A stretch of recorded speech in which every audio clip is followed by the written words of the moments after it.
This video gives you a very quick run through of the techniques that we're using to make this dress. It is not the base video. If you want to watch that, then please go to the Natalie sundress video. You can find it on my project page.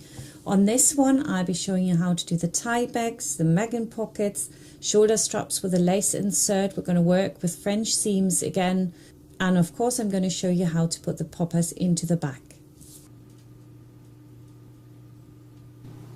The first thing we will do to make sure that the lace sits in there nicely is to iron over our shoulder strap, so one is slightly shorter than the other, and when we insert the lace we're going to insert it 1 centimeter up so that we have our seam allowance. So you basically just stick it in at an angle and then you find your middle, you insert the lace to the middle, just fold over the other bit and it should be fine. And then at the end you want to fold over your lace. You get a nice pleat so the lace runs into the shoulder strap, so it's 1 centimeter seam allowance. Cut that pleat and then just sew all the way to the end.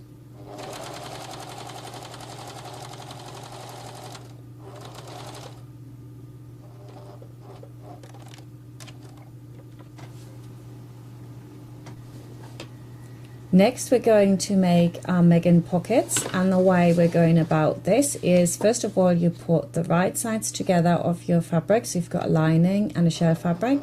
You sew all the way around, but you leave a turning gap on one of the straight areas. Make sure that you cut all the seam allowances back neatly. Turn your pocket inside out, and then it's folded over and ironed, and in the area that's ironed down we're going to triple stitch all the way around the pocket. Now we're going to put the pocket onto the skirt, and if you want to watch the basic version which shows you everything that you need to know for this, I don't re-show everything. Now we're going to just sew around here with a triple stitch and the pocket's on. And now the next thing to do is to put gather threads in both the front, about half a presser foot width away from the edge, and then another presser foot width away from the stitching line you've just had with the biggest stitch you've got available on your machine, and we do that on the front and the back. Next we're going to work our tie backs, so just fold them in half, sew a tip into the end and cut back. Then you can use a pen or something to just pull that over and you can just push it through. It's quite simple like that. Just make sure the pen doesn't open up. So once that's turned, move out all your edges, give it a good press, and you can put that to the side as well. Now we're going to attach the skirt to the upper bodice. If you want to know, of course, how the upper bodice is done, just check my base video. Now I'm going to fold over the waistband in half, and that basically gets attached to the upper layer, and then it's folded out so you get a really nice waistband where no seam is showing. So you want to pin this to the top of the bodice.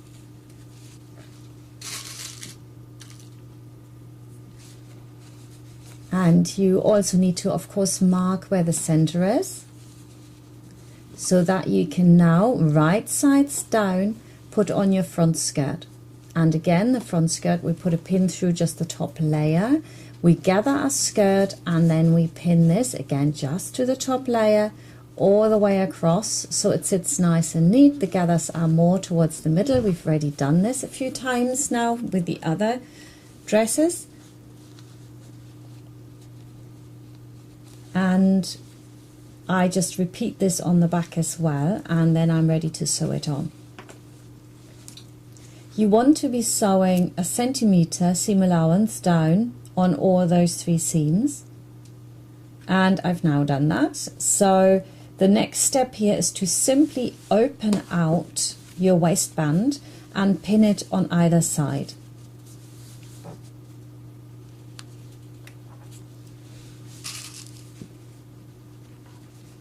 Next we're going to make a French seam here. Some of you might say, I'd rather bind the edges. You could of course bind them as well at this stage, but if you want to do a French seam, then the wrong side needs to be on the inside. Sew it down with half a presser foot width and then cut back your seam allowance. Now put the tie down. I didn't want this to be too thick, so I'm putting the tie on now, just right next to that tiny little seam you've got, and just stitch it down. Once that's done, of course, I can now complete my French seam from the other side. And I'm going to sew this down. And once that's done, actually I've got my tie-in pretty securely.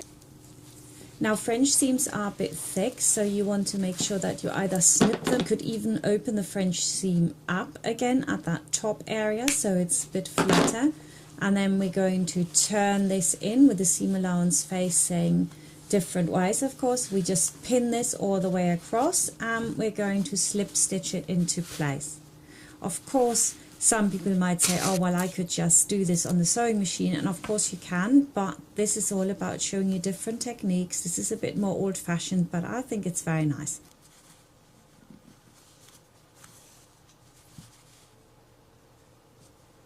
So I've hand stitched this now, and I am going to put my fastening on, which goes all the way around. And the key to this fastening, I'm showing it again because I think it's really important to get this right. You need to start your binding a centimetre above the end, and then we're going to actually pin it and sew it from the shell fabric of the dress. And the tip down here is only going to be shown like a tiny little bit.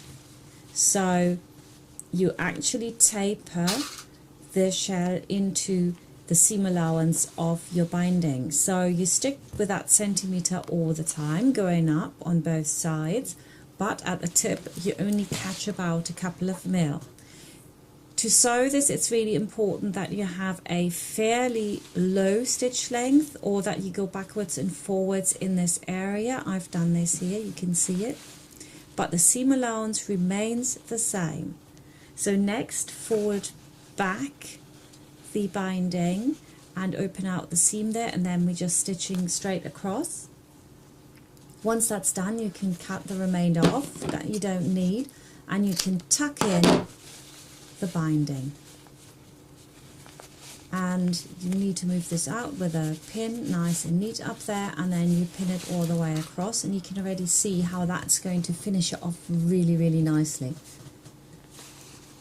So very close to the edge, stitch this down, and then we're folding in the left side over, and we're also going to stitch down right to the waist. And if you wanted to put buttonholes in, they would have to go, of course, horizontal to the dress. But I'm going to put in the Babyville boutique snaps, which I think are very easy, and especially for beginners. So what I want to do is mark my lower point and my upper point, and then I just measure whatever that is, and I take the middle, and that gives me the next point. And here I think it was about a centimetre down from the top and a centimetre up from the bottom. And I take my tool, it's a really pointy tool which will go through all your fabric. It actually doesn't damage the fabric necessarily. I've had it where I needed to redo it and it actually worked. So what I want to put on now is the lower part of it, which is the flat one, and then this one which has got just a round rim, and I press down with my snapper tool, and look, the plastic tip is squashed down and it holds it in place. This one is the rim that stands up a bit and is towards the middle. That of course will now press into the mold of the other one, and that snaps it shut. So once you've done the first one, you can now leave that shut and then do the next one, etc., etc. And if you want to see that again in much more detail, you can watch that on the video where the dress has all the pretty print flowers. Next we're going to put our hem trim on, so side seams together as before. But now I would like to show you something a little bit different. We're going to put the hem trim directly onto the trim, so we can work right sides facing each other, and for some people that might be easier. So the right side of the lace goes on the lower bit of the hem trim, because the hem trim is tapered. Make sure you keep to that 1 centimeter seam allowance. So if your lace is really narrow, of course you need to move it down a bit. I fold it over the lace as well, so it looks really nice and neat there. Then you put right sides facing onto the wrong side of the skirt, so the right side of the trim goes onto the wrong side of the skirt, so that when I roll it up it's actually facing the right way. So you pin this all the way around, and then we're stitching it down in exactly that same stitching line that we've just made. And that of course gives me the opportunity here to iron apart my seam and then iron it upwards, fold it in and pin the whole lot at the top. And that basically would conclude it. If you want to watch the base version, I'm going to show you how to put another pleat on top of this, but if you like it like this, you can of course leave it just as it is. I am stitching around this with my triple stitch, and I have a finished dress. Again, it's beautifully finished. Here maybe my applique hearts could have been a bit higher. I put some buttons on my pocket, and the inside again looks as nice as the outside.